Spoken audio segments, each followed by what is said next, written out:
Okay, we're into week 8, and we're going to be going over just a few loose ends that I wanted to be sure and touch upon for your Master's of Healthcare Administration with your Healthcare Quality class. First, I know we have focused a lot on the acute care setting, but I think I want to make sure that you guys do think broadly. So, first, we're going to just mention about the skilled nursing facilities, also known as extended care facilities, and then the LTAC, or the long term care facility. So, a few things just to keep in mind from their perspective. For the skilled nursing facility or the extended care facility, they are using a minimum data set. You may also hear it called a resident assessment instrument. It is standardized. All facilities are using the same tool, and that is actually going to lead them into their resource management within their facility, and also deem it how critical the patient is, how much utilization they need for therapy, so they can allot staffing as well, and plus reimbursement. So it's multi-focused.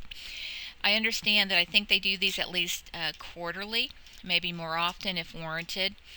They also are tied in with what's called a resource utilization group. You'll hear them called RUGs for short. That's very therapy driven. So again, this is driving Medicare reimbursement, and it's under the prospective payment system. So very important in the world of nursing homes to have those tools and have a good understanding of those, so that they can capture with integrity what's really going on with that patient and what their needs are. The other component that I know in the hospitals, we complete care plans and we do update them, but in the extended care facilities, it's their Bible. The care plan is truly a very dynamic tool that they're using for all their frontline staff to provide the care to the patients. It also lends communication. The other component with that is just, how are they communicating all the patient needs from this MDS, to the care plan and to the frontline staff. So again, always the challenges of how to make sure that we're rippling down that information so that the key people at the bedside know what's going on. They provide multidisciplinary team meetings, and it's feedback from all the therapies. And when I say therapies, I also am talking about beyond just the staff. So you have your frontline staff, your management's at the table, the patient, if they're able, their family, dietitian, speech, physical therapy, occupational therapy.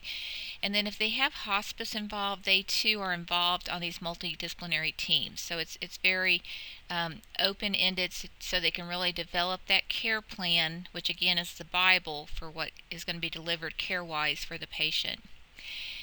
In this environment, abuse reporting is very significant. They're really having to take any kind of report very seriously, as would we at any healthcare facility. But you hear it quite a bit in the skilled nursing facilities, and I would probably equate it that's probably almost the same nature of in the hospital a sentinel event. So again, just being very transparent, reporting, reviewing to see if there's any legitimate issue with what's reported, so that again action can be taken if appropriate. The other high areas of focus within the nursing homes, nutrition, the skin, activity, mobility, recreation. So again, those areas that are just basic, getting that patient up and moving, making sure they're having a good diet, making sure that they have a maintenance of their weight. So again, a lot of those factors that we take for granted with our activities of daily living, in this world of the extended care facilities, they're really having to make sure that that is top priority. Transparency.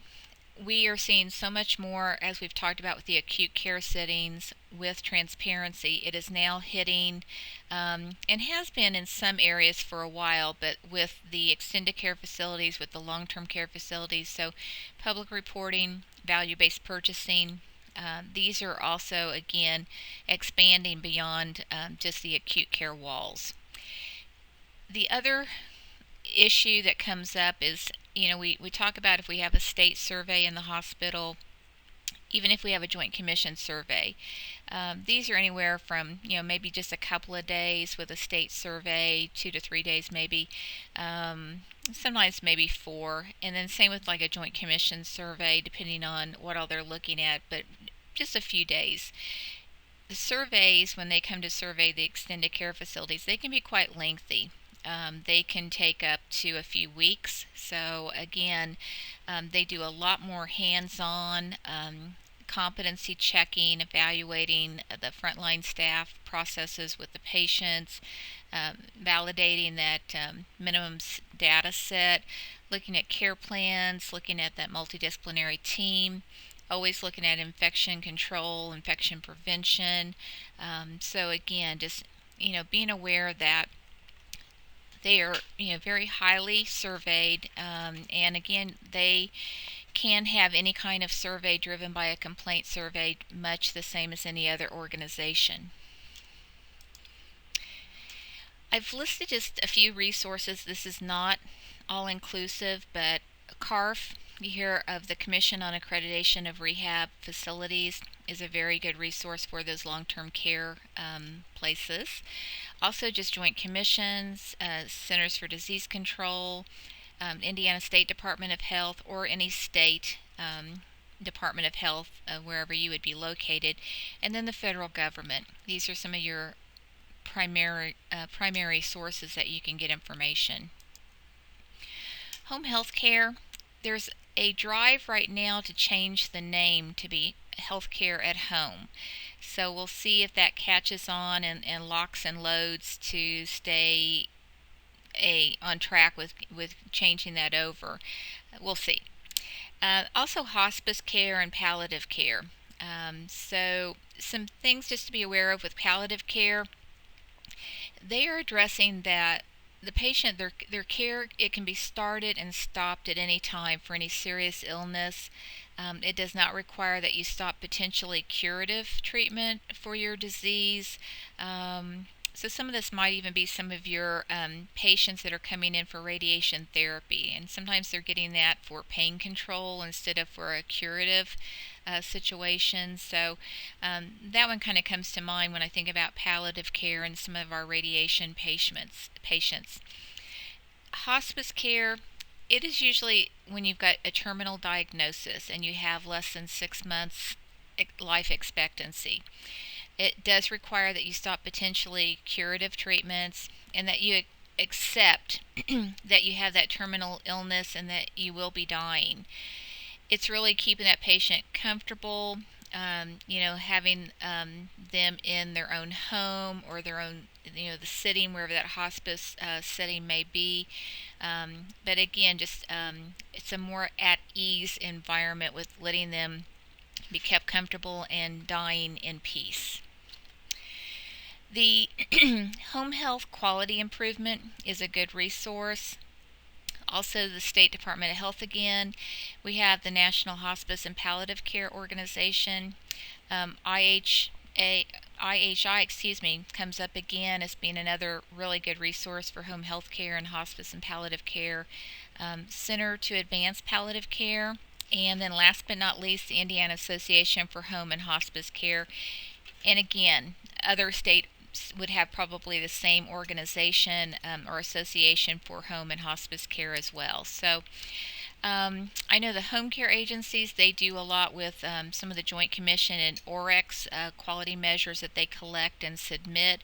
So again, some of the same perspectives with quality collection and quality transparency as we see with extended care facilities, as we see with the acute care setting. They have the same steps, same processes within home care, so that again we've got good checks and balances in providing the top quality care for the patients. The AAA, Area Agency on Aging, there's the site visit or listed for the link to go to that site. There's a National Association of Area Agencies on Aging. There's actually 622 of them in the U.S., so it is a very large network.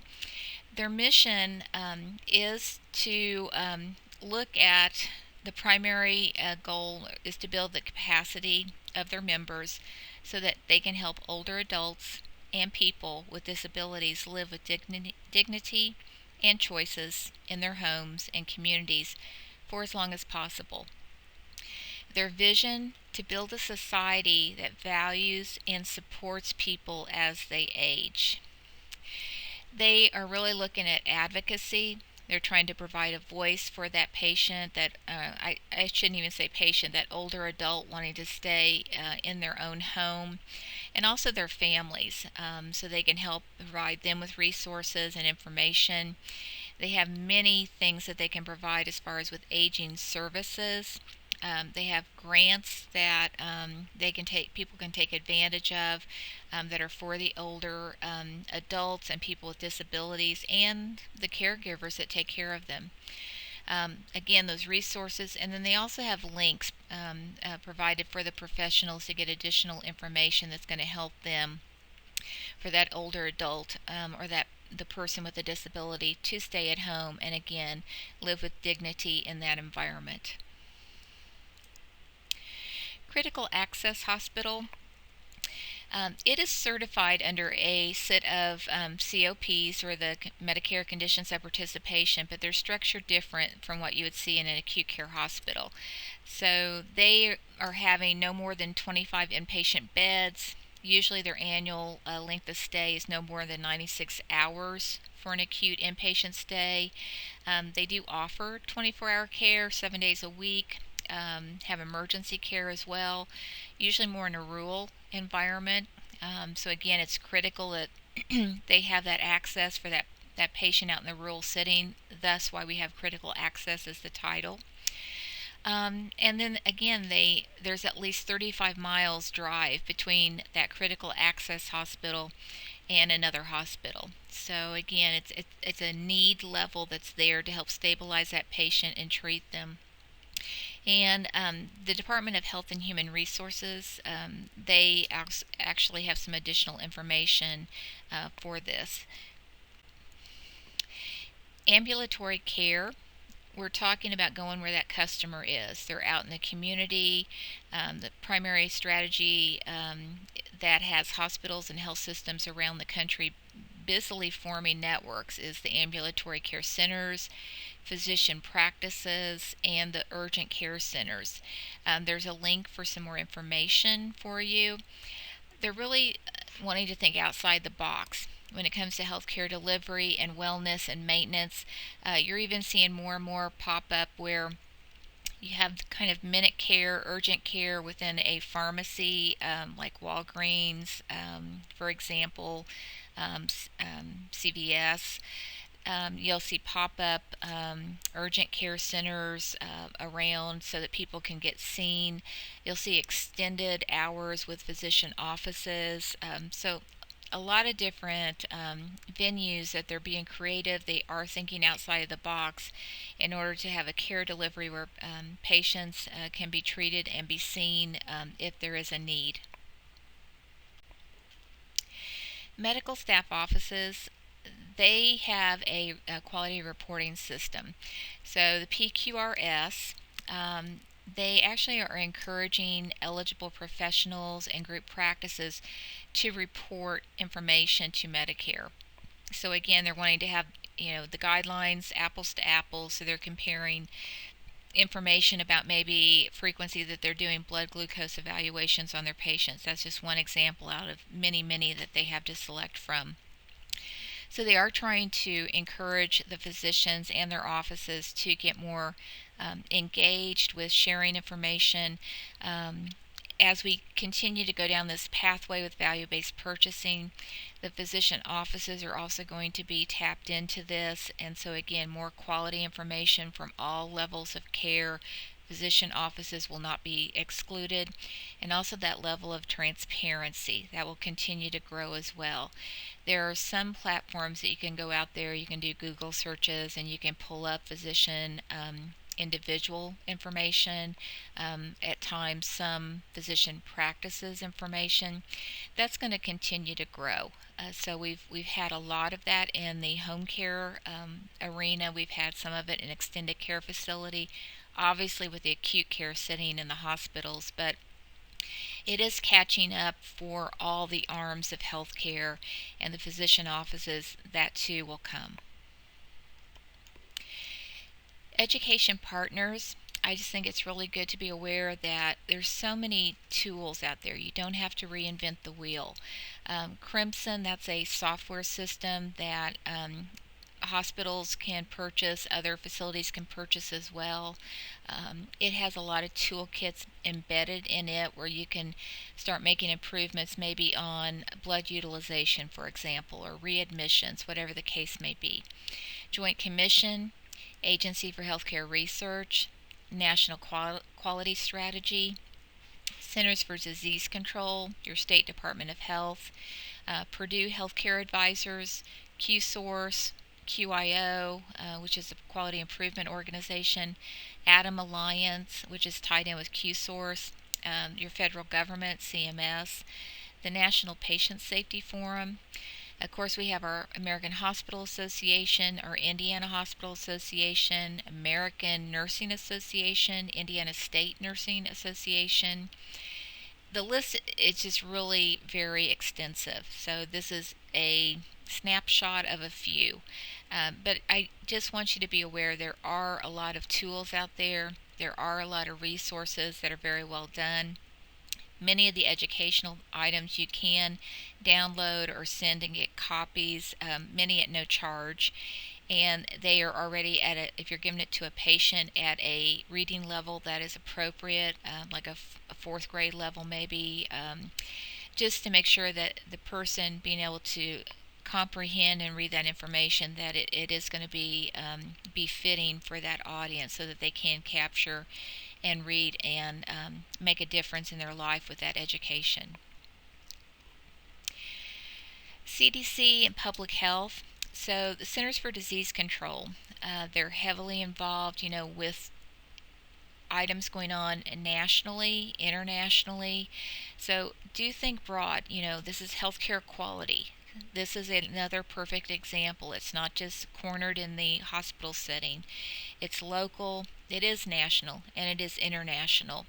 So CDC, excellent resource.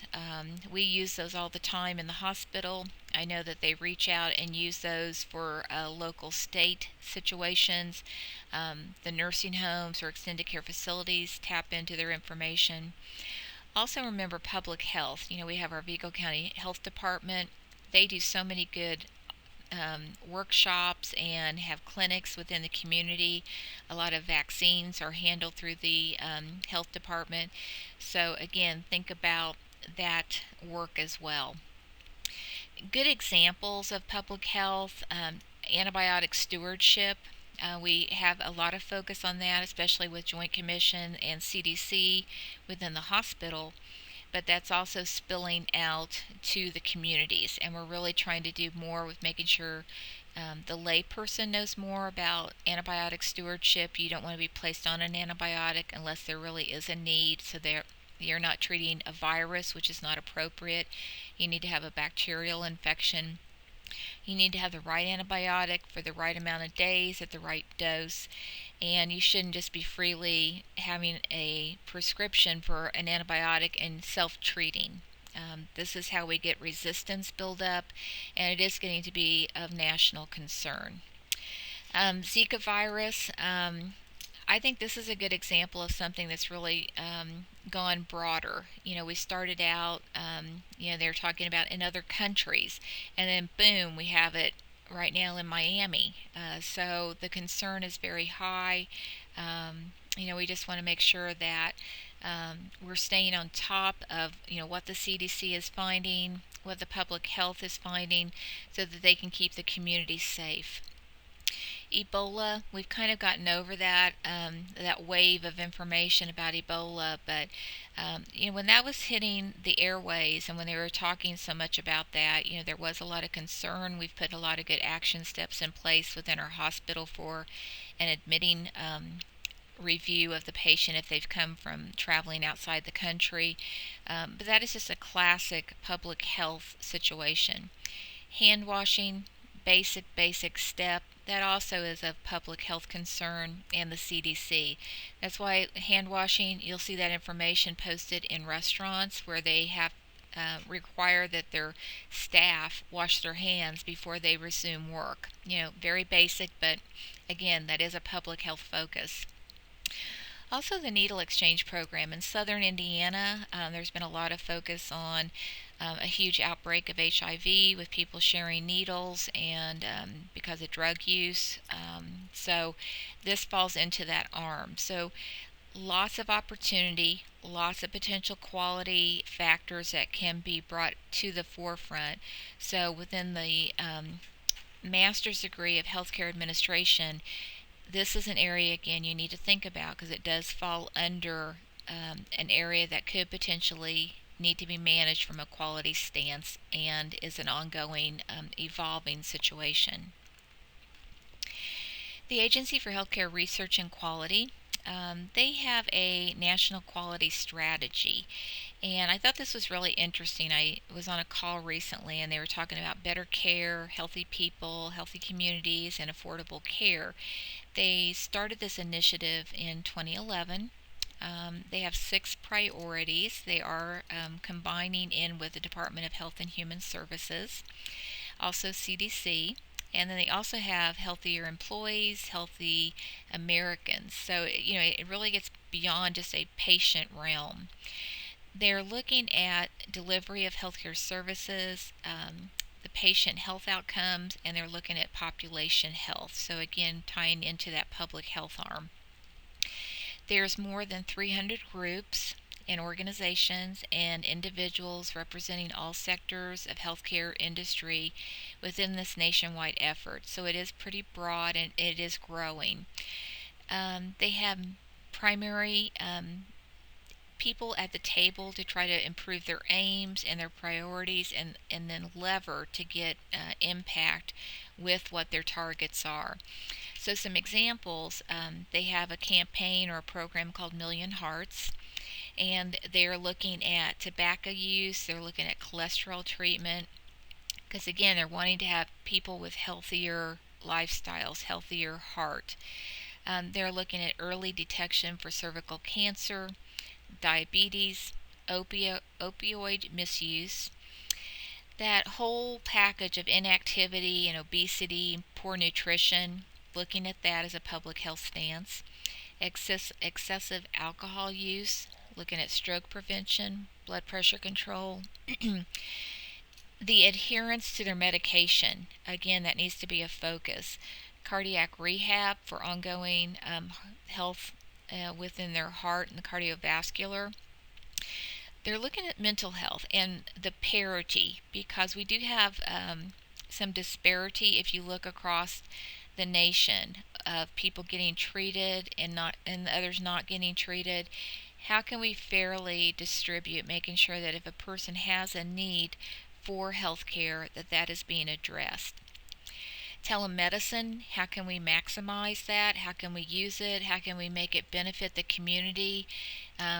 There's many talks of that within a hospital setting. They're talking about that with some components with home health care, and even with physician visits like in a clinic or an office. I have read many times where they're talking about expanding to the telehealth in that arm as well. Also for autism services, that is, I think, something they've added a little bit newer to the program, but obviously is something that needs to be addressed so that we can help individuals affected with autism and lend support to their family as well. They do have some resources listed from ARC and CDC as well. The National Business Coalition on Health is a nonprofit organization. It's organization of purchasers, and it's led by Healthcare Coalition. So it kind of made me think a little bit about Leapfrog with some of their purchasers of healthcare and insurance being tied in with being involved with wanting better services and better outcomes for their patients. So this did remind me of it. It is value-based purchasing, so they're looking at that healthcare service through collective action of public and private purchasers. They're wanting to accelerate the nation's progress towards safe, efficient, high-quality healthcare and the improved health status of the American population. So again, I really felt like there was a lot of parallels between the National Business Coalition on Health and Leapfrog. I just tend to hear more about Leapfrog, so maybe we'll hear more about this as time goes by. I, I wanted to make sure that you think about when you have ADA or Americans with Disability Act. This is something having to do with safe environments, not only maybe out on sidewalks where someone can actually immobily get around in their wheelchair, but also in physician offices, going up to their office in the hospital. All these things do impact. And when we get surveyed, that is one area that they are looking at. Are we in compliance with ADA? So I wanted to make sure that you were thinking about that. Think about your dental and medical association. They have good resources. They have good guidance in healthcare quality for those practitioners. So I felt like that was a good thing just to throw out there to, again, make you think broad. Also, Office of Personnel Management. They are looking at times for data breaches. So is the OIG, Health and Human Services, and also U.S. Department of Defense. This is a day and age where you really have to be very cautious. We don't want to have a breach when we have patient information. We need to make sure the privacy is protected with any of that information. So internally in our own house, we can sit there and have good screen covers on our computers, make sure that we don't have patient information sitting out where the public could see that, or anyone who does not have a need to know. But in this day and age, it can be bigger. It can be very vulnerable if you don't have a very secure network where there can be breaches. So they are having to add more and more layers into protection. And that's not a bad thing. It's sad that we have to do that, but be that as it may, it will save us to be protective of this information, because if there are breaches, there are heavy penalties assigned to those facilities for the breach, and oftentimes the ransomware as well, so that the facility has to potentially pay a ransom to get their information back should they decide to go down that pathway. PEPR.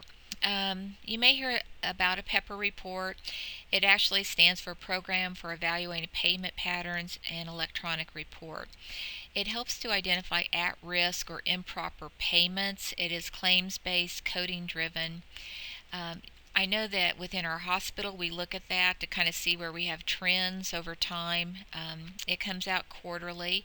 Our long-term care facility or our rehab unit in the hospital, they like to look at this information.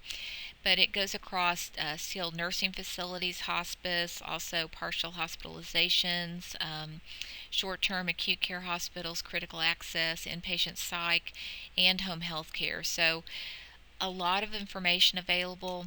Again, it's a guiding light. It kind of lets you know where are you heavy with your DRG base.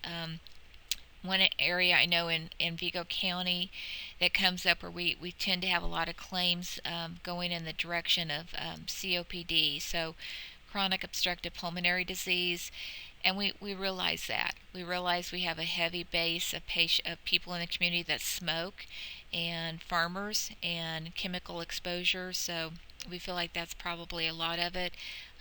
It's at both hospitals, so again, it gives you a little bit of guidance. Sometimes it can help you see if you have a skewed amount of maybe same-day surgeries you're doing compared to other facilities, because it has that comparative data built in. So it can give you some very useful information to put into play just to evaluate your own internal practices. Process review, this is a little bit of repeat, but again, just the process in real time, that review, going and doing that Gemba walk, going to the front lines and gathering information, making that observation. It adds so much value, and it does keep you moving down the pathway of making improvements and performance improvement. Also, that engagement of your frontline staff, that servant leadership component, is strengthened as well. Gather your information, review that data over time. We've been talking about that over the weeks of this class. Keep evaluating for trends. Maybe you got a special cause of something that has spiked where you have a month that doesn't look good. Investigate. Know why you have that special cause. Know what skewed your data. You own that data, and you need to really review it and know what caused that. You need to remember, as far as the value of graphing the information, so you've got full impact. You can sit there and look at a spreadsheet that just has numbers on it, but if you graph that out, it can really visually make it pop, where you see that yes, we're doing well, or oh no, we're not doing well. So remember that. Always be in pursuit. How can we do better? How can I, as a leader, do better? What's best for our customers? What's best for our patients? What about our staff? What about our visitors? Don't forget your physicians. Always be pushing the envelope. How can you do better? Also, with Lean Six Sigma, that philosophy of they're always pursuing perfection, minimal variation. We need to think about that always with healthcare quality, because we want to really pursue perfection, and we want to constantly be doing better. Plan, do, check, act. Plan, do, study, act. That sustainability. Ask yourself as you're doing your project, okay, this is good at this moment in time. How am I going to sustain it? How am I going to lock in accountability and integrity? I would recommend that you have a calendar where you periodically do reevaluations. If you have your plan, do, check, act, your study in place and it's doing well, I would maybe then sit back and maybe 6 months down the road, a year down the road, do a recheck to see, have you sustained it? Have you taken steps backwards? How are you doing? Handoff education, also orientation. This is often where we get loose, when we have a really good process in place and then we have a new staff member come on board, or we have a change in leadership and we don't have a good handoff. So that prior leader, maybe they didn't leave a good orientation binder of all the steps of what they did and where they got the data, or how they did their job. It's that orientation flow. Make sure it's solid. Make sure you're thinking about that new person succeeding. Nothing can be more frustrating than being a new person in a role and not having leadership, and not having a checklist to go by, and not having that communication. That can really lead to failures in what you have done with your quality efforts, and it also can lead to very high turnover. And it's not safe. You really want to make sure that you set someone up to succeed and not fail. Remember your checklist. Are they hardwired? Be thinking about these. Just always be thinking about, okay, we have this fixed. Don't rest on your laurels. Keep going back and double checking, are we doing well? How can we lock it in? How can we make it be an automatic process so that you don't even have to think about it? It's already captured, we're good to go, and our patients are safe. So I'm going to have you think before we have our last class. We're going to have you guys do your presentations. You guys are going to do phenomenal. I know it. But I need to know with the class, so be thinking about, what went well, what could be improved. What do you need from me that I haven't done that I could do better? I constantly want to push that with myself, and I know you want to push that with yourself as well. So please be thinking about that. We'll talk about this in more detail at our final class where we meet. And if you have questions in between time, never hesitate to reach out and contact me. Thank you.